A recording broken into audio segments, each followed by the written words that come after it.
Lucas capítulo 1, do versículo 5 em diante.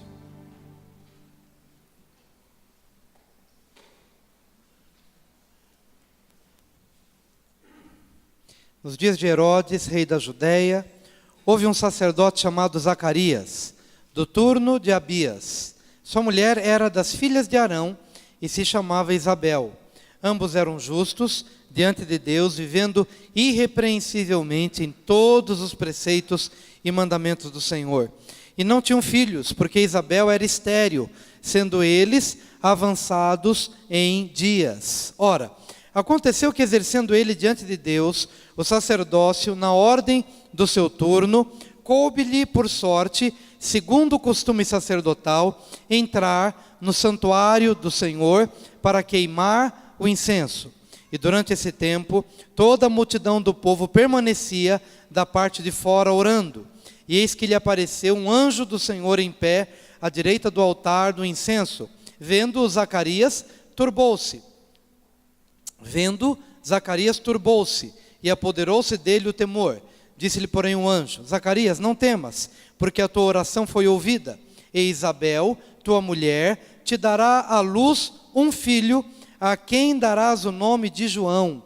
Em ti haverá prazer e alegria, e muitos se regozijarão com seu nascimento, pois ele será grande diante do Senhor, não beberá vinho, nem bebida forte, e será cheio do Espírito Santo, já do ventre materno.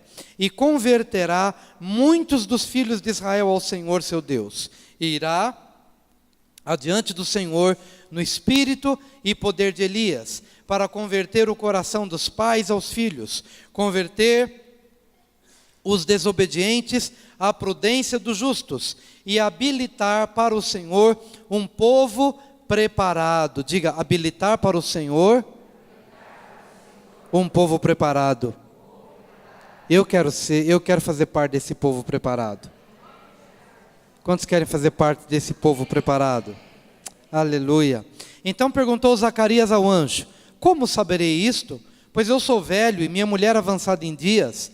Respondeu-lhe o anjo: eu sou o Gabriel, que assisto diante de Deus, e fui enviado para falar-te e trazer-te estas boas novas. Todavia, ficarás mudo e não poderás falar até o dia em que estas coisas venham a realizar-se, porquanto não acreditaste nas minhas palavras, as quais a seu tempo se cumprirão. O povo estava esperando a Zacarias e admirava-se de que tanto se demorasse no santuário.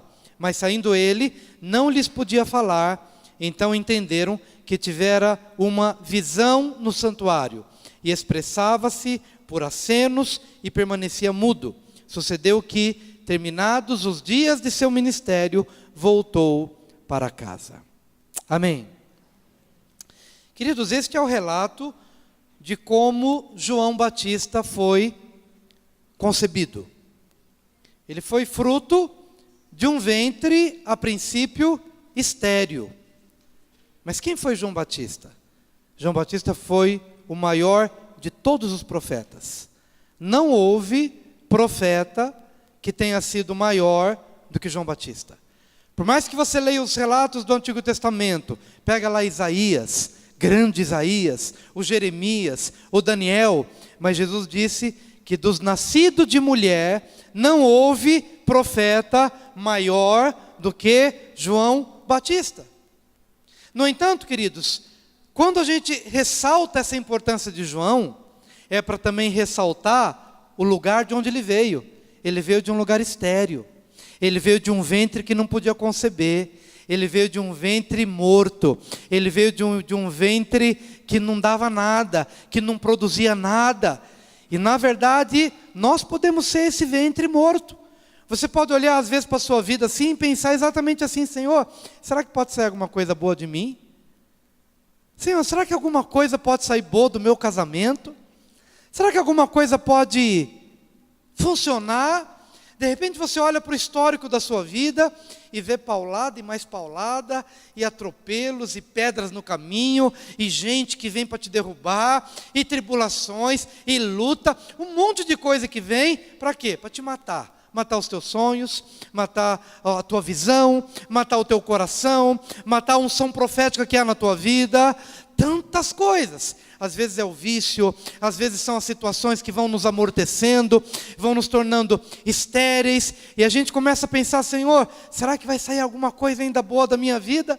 E Zacarias podia pensar assim, porque ele já era um homem de avançada idade, a sua esposa Isabel já era uma mulher também que já tinha passado o período de menstruação, período de poder engravidar, já havia passado aquele período da juventude, e eles talvez já estivessem até desistido e pensado assim, bom, sonhamos tanto com uma criança, oramos tanto por uma criança, e a criança não veio, já nos tornamos velhos, e de repente você pode ter uma visão muito semelhante à de Zacarias e à de Isabel, quando chegam à percepção errada de que, pelos eventos passados, nada mais pode acontecer na sua vida. Mas isso é um engano, mas isso é uma mentira, porque hoje Deus pode trazer vida num ventre amortecido. Hoje Deus pode trazer vida para o teu ministério. Hoje Deus pode ressuscitar o seu casamento. Hoje Deus pode ressuscitar a sua vida empresarial. Hoje Deus pode ressuscitar a sua vida ministerial, a sua vida profética. Assim como o Senhor mudou a realidade daquele casal, daquele sacerdote temente a Deus, mas que já tinha desistido do sonho de ser pai.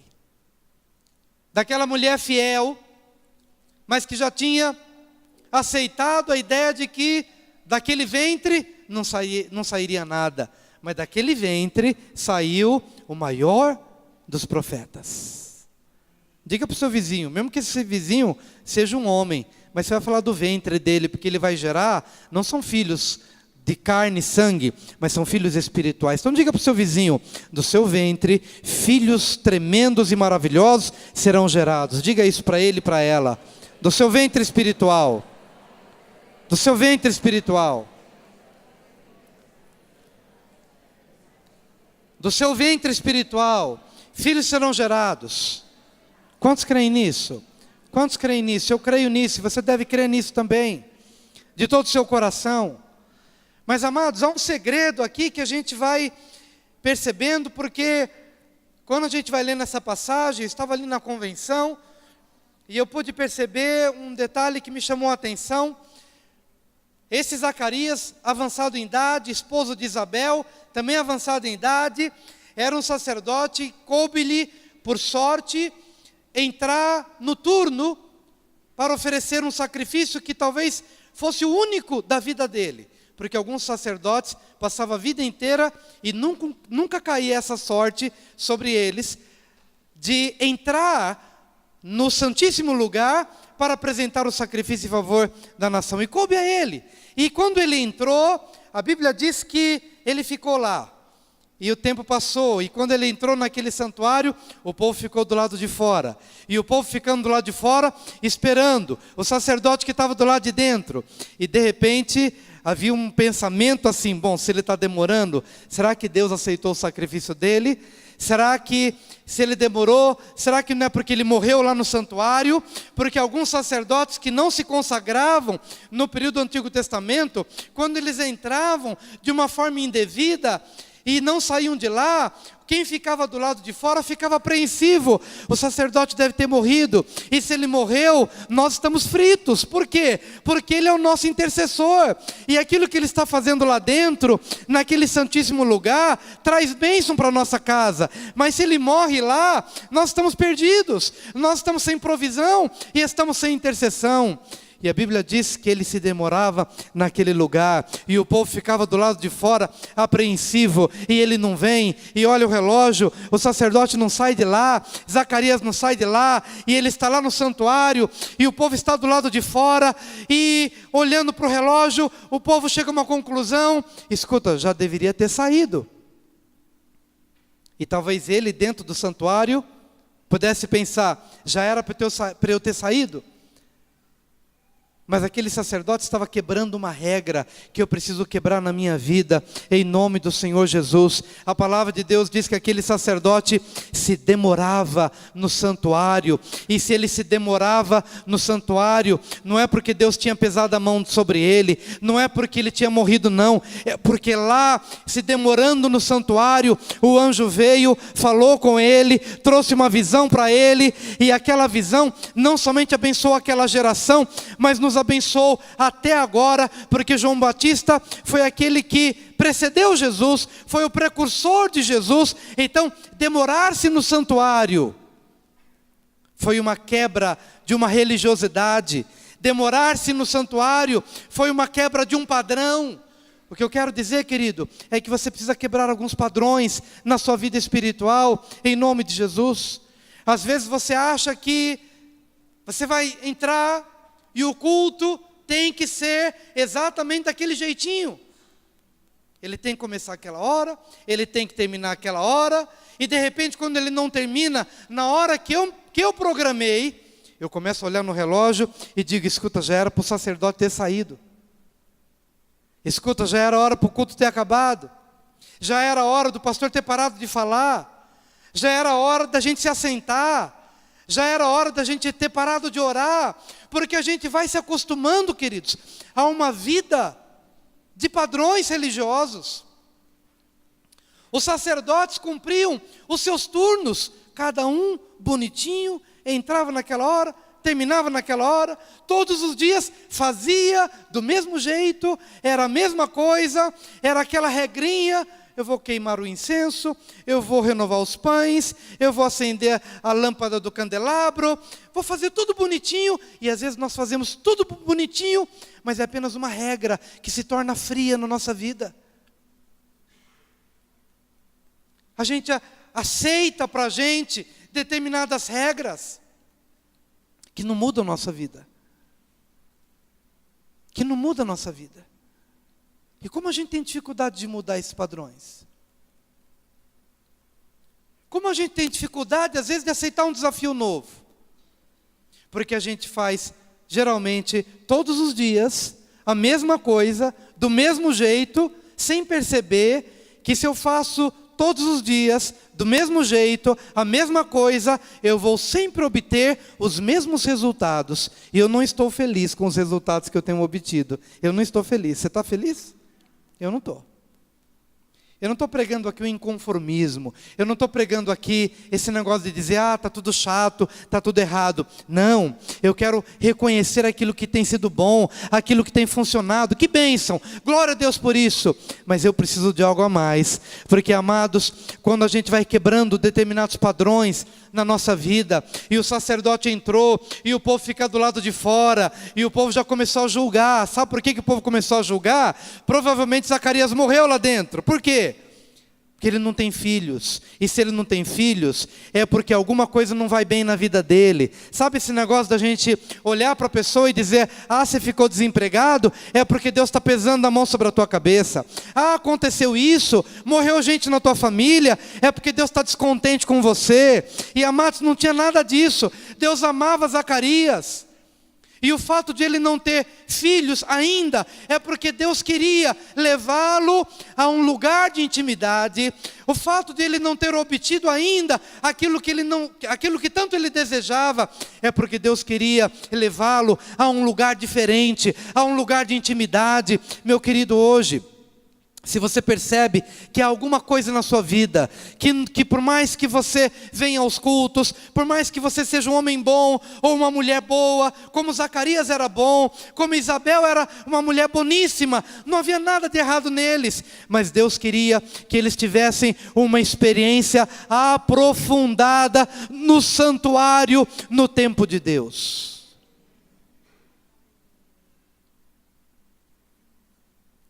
Diga para o seu vizinho, você precisa se demorar no santuário.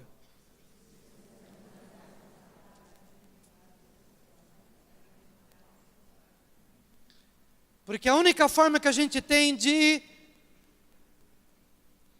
vencer as nossas esterilidades é demorando-nos no santuário.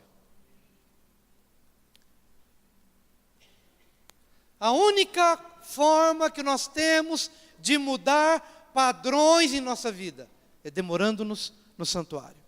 E quando eu falo de santuário, não estou chamando esse lugar de santuário e nem esse templo de santuário, mas pode ser, porque se você buscar a Deus, até o banheiro da tua empresa se torna um santuário. Não importa o lugar, não importa. Quando você é envolvido por uma fome de Deus, quando o seu espírito é envolvido por uma sede de Deus, não importa se é nesse lugar, não importa se é no banheiro da empresa, não importa se é num lugar distante, se é num deserto, se é durante a noite ou durante o dia, não importa. Aquele lugar, como foi para Jacó, um deserto, colocou uma pedra sobre a cabeça, mas ali Deus falou com ele, ali o coração dele foi incendiado, ali ele teve fome de Deus, ali ele teve sede de Deus, e é nesse lugar, queridos, é quando nós nos demoramos no santuário, e que as pessoas ficam do lado de fora, e elas vão começar a estranhar, porque que Zacarias está lá e não sai, é porque Deus pesou a mão, é porque Deus o matou, não, mas é porque Deus estava falando com ele lá. E na hora que Deus começa a falar com você, meu amado, sabe aquela oração religiosa que a gente faz? Aquele negócio religioso, quadradinho, eu vou fazer isso, depois isso, e não vejo a hora de terminar. Isso vai acabar na sua vida. Vai acabar na sua vida, porque você vai entrar numa dimensão de um relacionamento que você não vai ver a hora passar. O anjo vai falar com você, o povo vai ficar do lado de fora, até te julgando mal, mas não importa o que o povo diga. Quando você sair, eles vão perceber que você teve uma visão de Deus. A princípio eles vão te julgar, mas depois que você sai do santuário, a Bíblia diz claramente que o povo chegou a uma conclusão: não, Deus não o matou, ele não está debaixo de maldição pelo fato de não ter filho, não tem nada disso. Ele se demorou no santuário, porque ali ele teve uma visão de Deus. Deus falou com ele. E amados, o grande negócio da coisa é Deus falar comigo e eu ter uma visão no santuário. Estamos vindo de uma convenção que não tem como explicar para vocês o que foi. Mas a preletora, Suzette Hattin, que a gente mostrou aqui para vocês, contou várias experiências. Várias. Mas uma delas eu gostaria de compartilhar. Ela tem o hábito de levantar 4 horas da manhã para orar. Ela faz o que o sacerdote fazia. Sabe o que o sacerdote faz? O sacerdote, todas as manhãs, ele vai queimar o incenso diante de Deus. Hoje nós não temos incenso para queimar. Mas o sacerdote daquela época tinha. Qual que é o incenso que nós queimamos? A nossa oração, os nossos louvores, as nossas ações de graças. E o sacerdote fazia isso todos os dias. Diga para o seu vizinho, todos os dias. E quando ele fazia? Ele fazia antes do sacrifício da manhã, todos os dias ele fazia isso. Ele preparava o incenso e o incenso representa a oração dos santos. E ele fazia também todas as tardes, depois do sacrifício da tarde, ele renovava o incenso. Então manhã e tarde. Isso representa para nós uma vida de oração manhã e tarde. Um determinado período de manhã e um determinado período à tarde. E essa preletora, essa evangelista, acorda 4 horas todos os dias para orar. E às vezes ela não está feliz fisicamente falando, porque tem sono como todo mundo, ninguém é super-homem, a gente tem sono, a gente está cansado, e tem dia que ela levanta ali meio com os olhos, com a cabeça pesada, mas ela vai orar. E é nessa hora que Deus fala com ela. E num determinado período, Deus falou com ela o seguinte,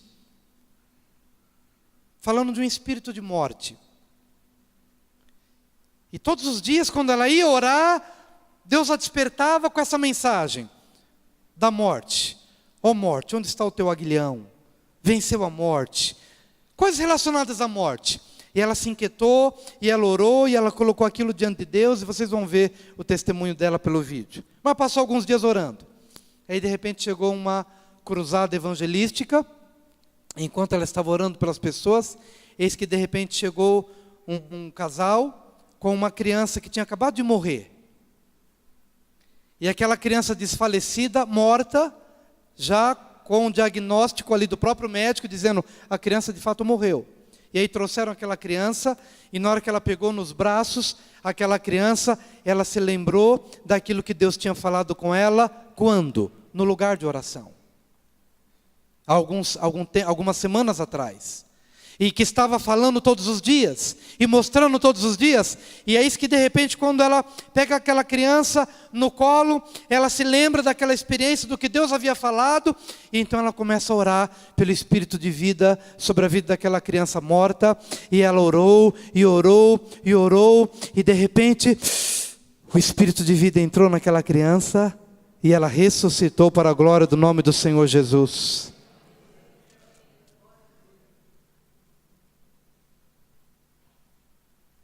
Mas todos ressuscitam? Não. Quando Jesus recebeu a notícia de que Lázaro estava doente, antes de correr para visitar Lázaro, Jesus correu para o trono. Jesus correu para o lugar santíssimo. Senhor, o que é isso? É para ir? Não é para ir? O que é para fazer? E lá no lugar santíssimo, Deus falou com ele. E então Jesus chegou para os emissários e disse, essa enfermidade não é para a morte, mas é para que se manifeste a glória de Deus. Como Jesus sabia isso? Talvez alguém vai dizer, Jesus sabia porque Jesus era Deus. Não, Jesus, ele agiu como homem em tudo aquilo que ele fez, mas como um homem cheio do Espírito Santo, que buscava o lugar da oração, que buscava o lugar da intimidade, que buscava o lugar secreto da intimidade com Deus, e é nesse lugar, e é nesse ambiente de oração, que nós ouvimos Deus falar, que Deus prepara o nosso espírito para aquilo que vai acontecer. Talvez nós não entendamos todas as coisas, mas é neste lugar de oração que nós nos preparamos para as tribulações, para o momento mau, ou talvez para o momento de crise. É no lugar da oração, é no lugar santíssimo da intimidade que Deus fala. E então Jesus chegou para os emissários e disse que essa enfermidade é para a glória de Deus. E ele se demorou mais um tempo, até Lázaro morrer, e até Lázaro ser sepultado, e depois de 4 dias de sepultamento, Jesus chegou naquele lugar para ressuscitá-lo, por causa de uma convicção no coração. Meu querido, você precisa dessas convicções, para a gente sair da dimensão dos desejos, para entrar na dimensão da vontade de Deus.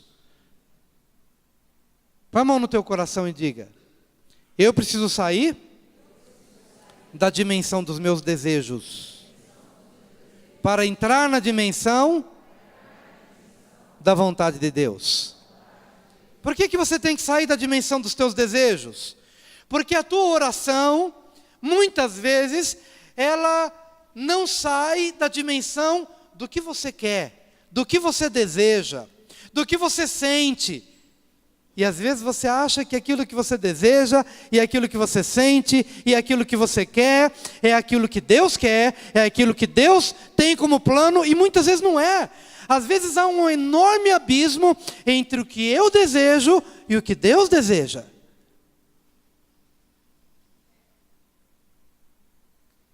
E é no altar, queridos, que eu queimo os meus desejos, e que eu recebo os desejos de Deus. É no altar de Deus que eu queimo o que eu acho, o que eu penso, o que eu espero. É no altar de Deus que eu sou surpreendido. É no altar de Deus que os meus valores mudam.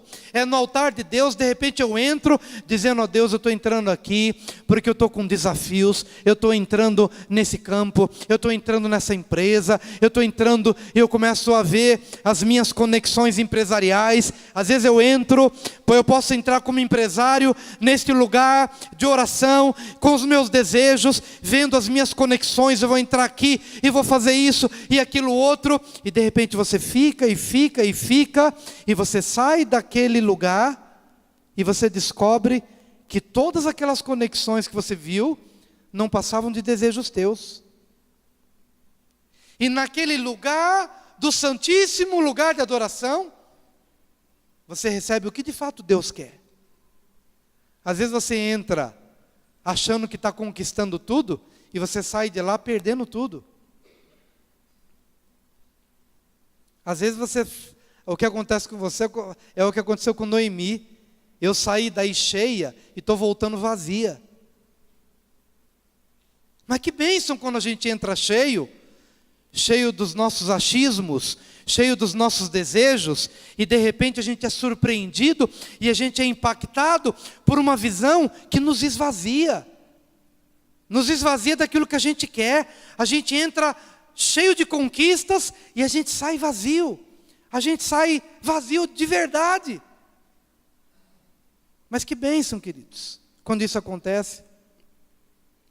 E tem hora que a gente entra vazio, sem esperança, sem conexões nenhuma, sem visões, sem perspectivas. A gente entra vazio, mas entra com o coração aberto, como Zacarias. Ele entrou vazio de filhos.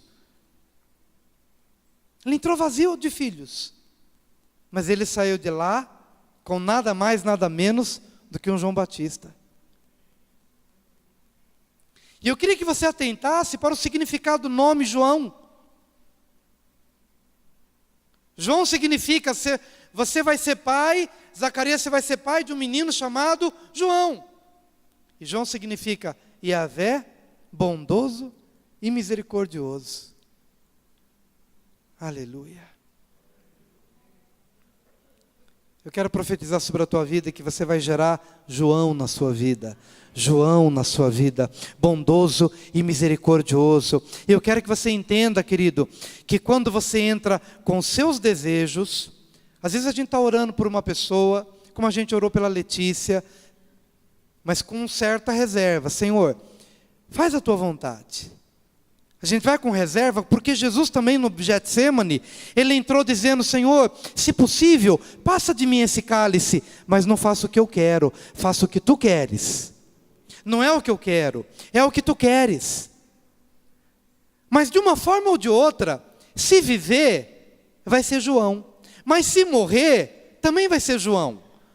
Porque João significa Yahvé é bondoso e misericordioso. Então quando a gente ora à vontade de Deus, se é para ficar, o ficar vai representar Yahvé manifestou bondade e misericórdia e a pessoa está viva. Mas se porventura for do agrado de Deus levar aquela pessoa, será igualmente João, porque João significa Yahvé é bondoso e misericordioso. Então é bondade de Deus e é misericórdia de Deus naquele caso levar. Eu não entendo, talvez o meu desejo é que fique, talvez o meu pensamento é que as coisas sejam diferentes. E é exatamente por isso, queridos, que a gente entra de um jeito e a gente sai de um outro jeito. É por isso que a gente entra de um jeito e na hora que a gente entra, a gente é surpreendido, porque Deus muda. Quem entra cheio, às vezes sai vazio, e quem entra vazio, às vezes sai cheio. Mas o que importa é que você se demore naquele lugar. Mas o que importa é que você arranque a pedra da boca do poço. Eu quero profetizar hoje em nome de Jesus, porque muitas pessoas aqui precisam arrancar essa pedra da boca do poço para beber das águas, para você dar um grito interior e dizer: cai fora da minha vida toda letargia, toda preguiça, sai fora da minha vida todo comodismo, sai fora da minha vida toda apatia. Que você possa dar um grito dentro, um grito interior, um brado no seu coração para poder dizer: Senhor, eu quero romper com essa vidinha que eu tenho levado, com essa vidinha sacerdotal, de entrar e sair conforme tudo programado, e nada muda na sua vida. Mas naquele dia, Zacarias foi surpreendido. Naquele dia, o povo foi surpreendido, porque Zacarias se demorou na presença de Deus, e ali o anjo falou com ele. E onde é que estava o anjo? Estava à direita do altar do incenso. Gabriel. Onde é o teu altar do incenso? Onde é o teu lugar da oração? Onde é o teu lugar da adoração? Deus vai falar com você lá naquele lugar. Mas pastor, Deus já falou comigo enquanto eu dirigia. Sabe por quê? Porque enquanto você dirige, você pode fazer daquele lugar um lugar da adoração. Um lugar de uma sintonia. Um lugar onde você está atento ao trânsito, claro, mas com seu coração conectado a Deus e diz: Senhor, quantas mensagens Deus deu? Às vezes indo de casa até o funeral, Senhor, o que eu vou falar a essa família enlutada, e enquanto caminho, ou enquanto dirijo o carro, naquele lugar, naquele espaço de adoração, Deus fala. O anjo está ao lado do altar do incenso. Deus fala.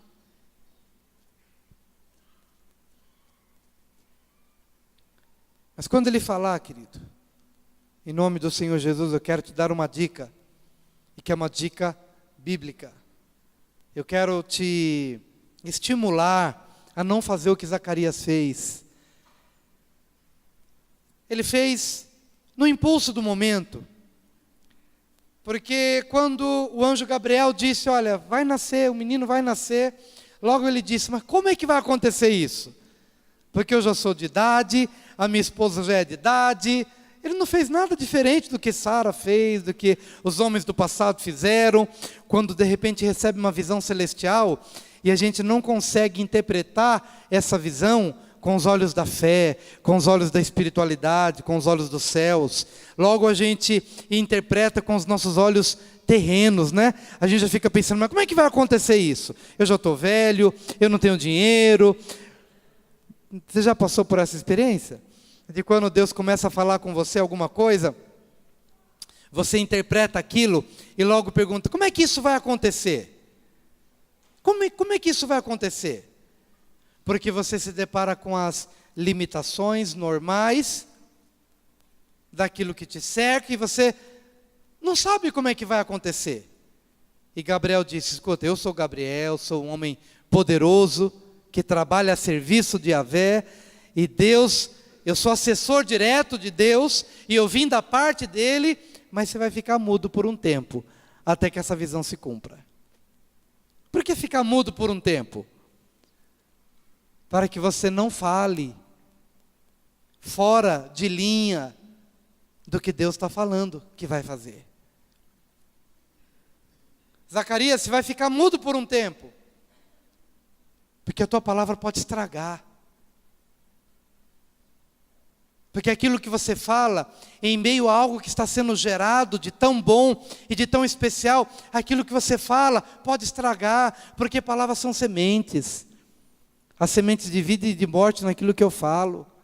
Então, meu querido, se Deus colocar uma visão no teu coração e você não entender, cuidado para você não falar alguma coisa que se torne uma semente ruim em meio a um processo de renovação espiritual na sua vida. Na hora que Deus está falando alguma coisa na vida do seu marido, deixa Deus falar com ele quietinho. Não fala algo que de repente pode desestimulá-lo, ou pode servir para ele de uma crítica no momento indevido, inapropriado. Não faz isso.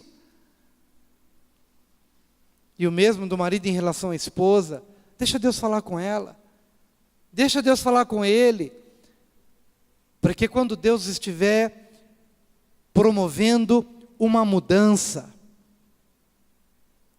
se você vier a falar alguma coisa, fale somente em linha com o que Deus tem falado. Não fala diferente do que Deus tem falado.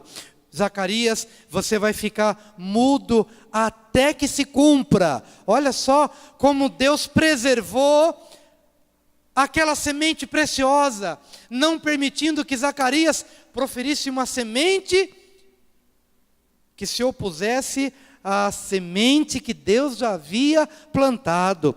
Então quero hoje que você entenda que há uma semente de vida na tua família, há uma semente de avivamento na tua família, e que nesse momento, se você for falar alguma coisa, só fale o que estiver em linha. Só fale de conformidade com o que Deus está falando, com o que Deus está ministrando. Receba no teu coração a visão de Deus e fale em linha com essa visão.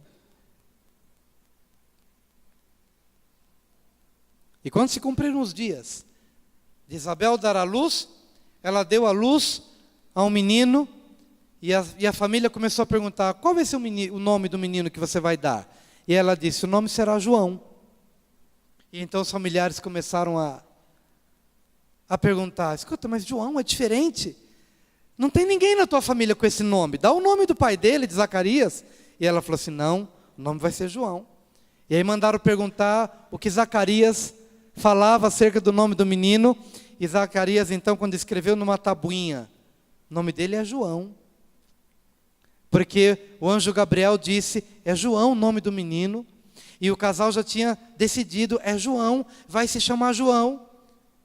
E a gente aprendeu nessa convenção também algo que abriu nossos olhos. Que a gente precisa se preparar para algo novo. Às vezes a gente quer dar... Agora eu não vou entrar na questão do mérito do nome, não. Pode dar o nome, às vezes, do pai, quer dar o nome para o filho, o nome do pai, não tem nenhum problema. O que eu quero dizer é o seguinte, é que às vezes a gente quer que o filho faça tudo o que o pai fez. E não dá liberdade para que o filho tenha a sua própria história. E às vezes a gente não está aberto para que uma nova história aconteça, uma nova identidade, um novo nome, uma nova experiência. Se é para andar nos caminhos do Pai, que sejam os caminhos da integridade, da moral, dos valores, dos princípios, isso sim. Mas não esperar que o filho seja uma cópia idêntica daquilo que o pai foi. Porque o pai foi pastor, o filho não precisa ser pastor, mas o filho terá o seu próprio chamado, a sua própria vocação. É algo novo que Deus quer fazer na sua vida. Meu querido, abra-se para o novo. Eu tenho um desejo muito grande no meu coração de que esse não seja um culto a mais na sua vida. Que esse João seja gerado na sua vida hoje. Que esse algo novo, e que mesmo que você queira dar um nome antigo, uma identidade antiga, ou queira trazer para você hoje uma cópia de alguma coisa que já foi na sua vida, você vai dizer no seu coração: não, hoje eu me abro para algo novo, hoje eu quero ser mais intenso na presença de Deus, até que eu possa experimentar algo novo que venha da parte do Senhor. E nesse tempo em que Deus estiver gerando algo novo na sua vida, você não vai falar fora de linha com o que Deus tem falado. Você vai permanecer nessa visão, em concordância, em sintonia, falando o que Deus fala, desejando o que Deus deseja, em linha. Em linha. E foi na hora em que João escreveu na tabuinha, foi na hora que Zacarias escreveu na tabuinha, é João, ou seja, falou em linha com o que Deus estava falando, a sua língua foi destravada. O que eu vejo hoje aqui? A sua língua sendo destravada. E talvez você vá hoje se arrepender por todas as palavras que você falou, que amarraram a sua própria vida, amarraram a sua própria família. Talvez você olhe o seu contexto e não perceba, porque tantas coisas estão talvez paradas e estagnadas. É como se durante um certo tempo você tivesse emudecido profeticamente, porque no dia em que você parou de falar em linha com o que Deus estava falando, você emudeceu. Não é a mudez física, mas é a mudez profética. É a mudez profética. E hoje, querido, eu quero que você receba uma unção. Uma unção que destrave a sua língua. Você vai voltar a falar em linha. Você vai voltar a falar em sintonia com o que Deus está falando sobre a tua família, sobre a tua casa, em nome de Jesus. você vai receber o seu João. O seu João, ficou legal, né? É o seu João, não é o Senhor João, mas é o seu João que você está gerando no seu coração. E não importa se esse João vai representar ganho ou perda, se esse João será vida ou morte em alguns aspectos, mas ele necessariamente será: Yahvé é bondoso e misericordioso. E se é isso que você quer gerar para a sua vida agora, eu quero te convidar a vir aqui à frente.